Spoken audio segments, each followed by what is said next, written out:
Hello, hello, hello. In today's video, I'm going to be showing y'all how to do just a classic French tip. This is going to be something that's so requested in the salon, it's crazy. This here is the Madame Glam Perfect White.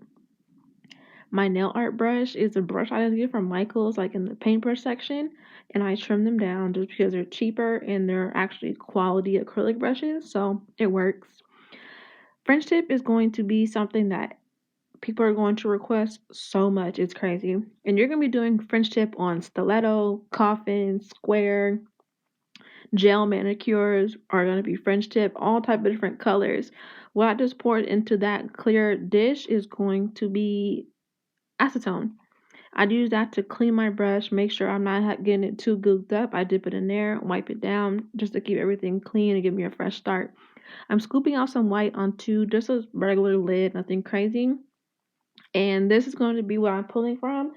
I'm not never going in with my actual polish brush and doing my French tip. I just don't do it that way. And I know some salons do it. They're just pros, okay? I'm not a pro. I like my fine liner brush and to keep it moving that way. Um, when it comes to French tip, it really depends on your brush. As crazy as that sounds, it really depends on your brush and finding one that you like and that you can use to get those small details and that small fine line.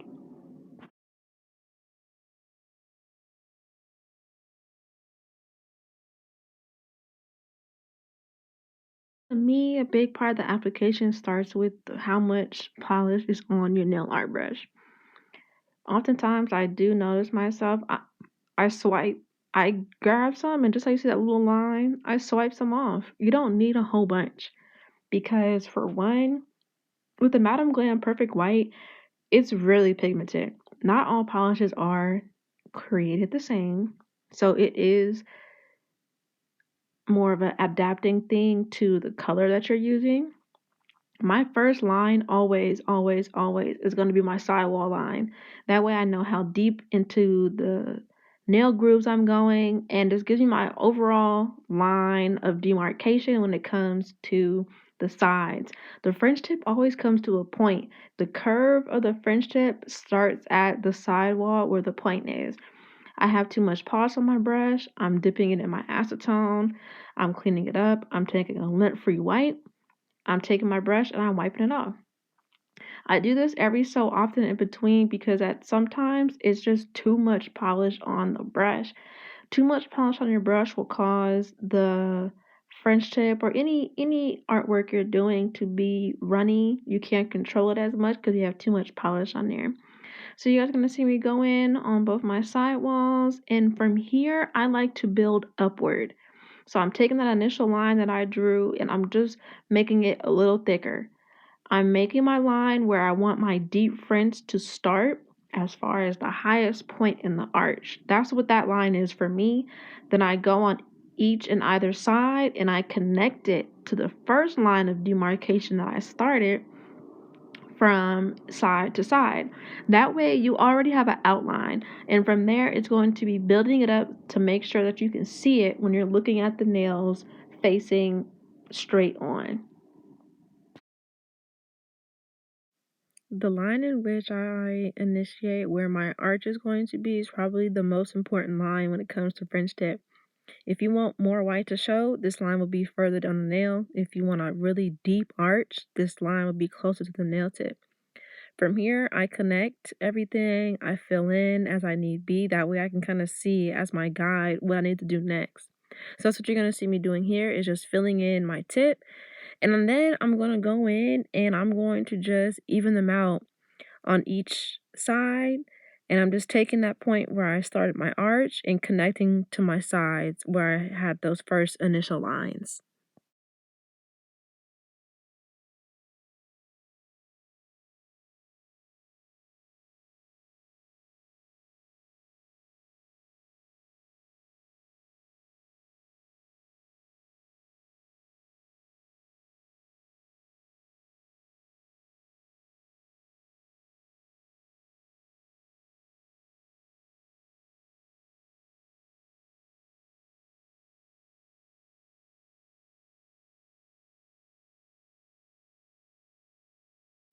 grabbing more polish on my brush.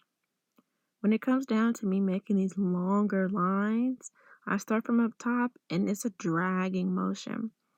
When you place your brush along the nail, how do I explain? When you place your brush along the nail, you don't never want to put the brush exactly where you need the polish to be. You have to keep in mind the polish is going to bubble off of the brush in a way. So you have to go a little bit underneath. And when you swipe, the polish is going to be on top and below your nail art brush. So when you keep that part in mind, you're able to really see that your brush really isn't, it's not a pen. You're not writing exactly where you need to write. You're taking it, you're gliding along the sides, and what is coming off of your brush along the brush is going to be where your line comes from. Does that make sense? Like, I'm not going like directly where I need my lines to be a little bit straighter or where I need my curve to be a little bit more. I'm going slightly underneath and I'm letting that polish run off the brush and onto the nail where I need it to be. So that's what you're going to be seeing me do here. I'm just tightening everything up and making my lines a little bit more straight and precise.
And from here, it's going to be the same repeated thing over, me just getting it together with this French tip.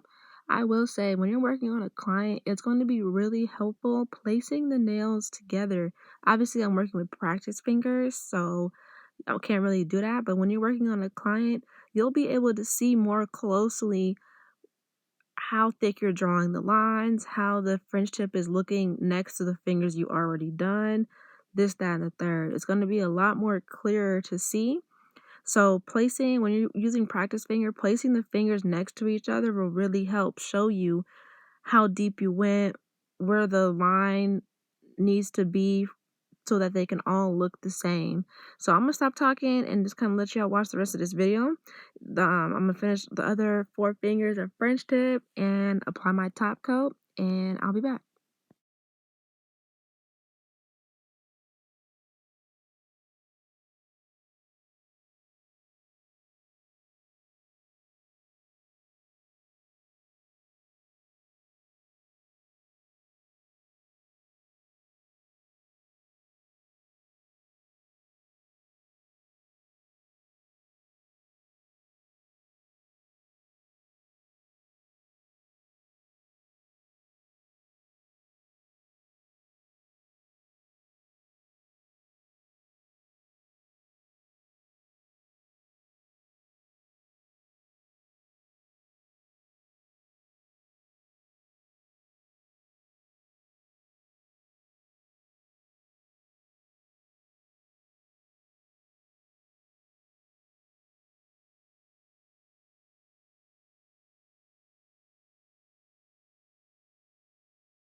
This is my favorite step, is taking my file underneath the nail and just sharpening up my line underneath.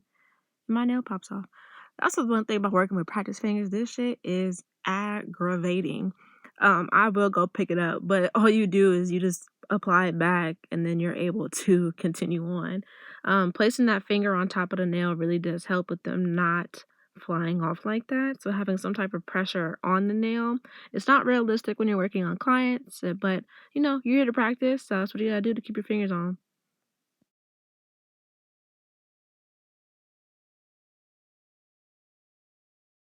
And I do this again to crispen up my lines.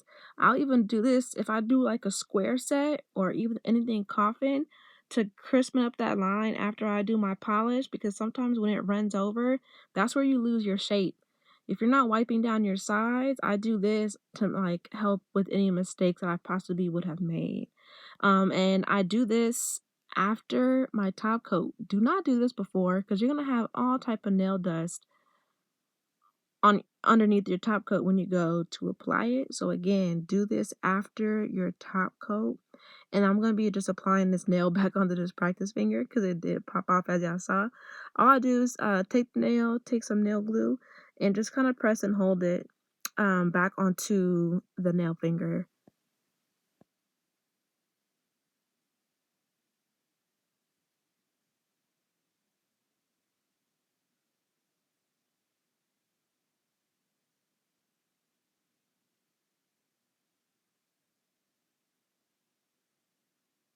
And this is how they turn out. Thank y'all so much for watching. Okay, bye.